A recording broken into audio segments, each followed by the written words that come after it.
Nothing can be more frustrating when you sit down to watch one of your favorite programs on Peacock App and you run into issues streaming it. Well, in today's tech video, I'm going to show you how to fix Peacock App if it isn't working on your Toshiba Smart TV.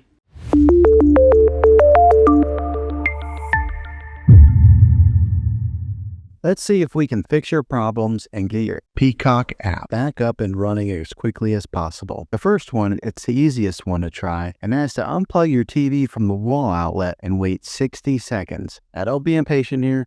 Wait the whole 60 seconds, then plug it back in. This is very different from turning your TV on and off with your remote control. This is what we call a hard reset of your TV, so make sure you do this method. If that doesn't work, then find your router that is giving you Wi-Fi and unplug the power to that for 60 seconds. Then plug it back in. If it fixes it, great. If not, let's go ahead and move on to the next method. Try deleting Peacock App on your TV. Go to wherever the apps are located on your system and remove the app altogether. Then reinstall Peacock App again. After you reinstall it, you might have to log back in with all of your credentials, but hopefully this will work. And if that doesn't work, then I recommend buying an affordable Roku stick, Fire Stick, or Apple TV 4K and plug that into your TV and use that as your main streaming player, and you'll be able to access Peacock App that way. I'll put links in the description down below of where you can get one. There you have it, folks.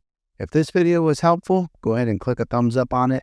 Go ahead and subscribe to my channel. I make tech videos all the time, and I would love to have you back in the next one. Take care.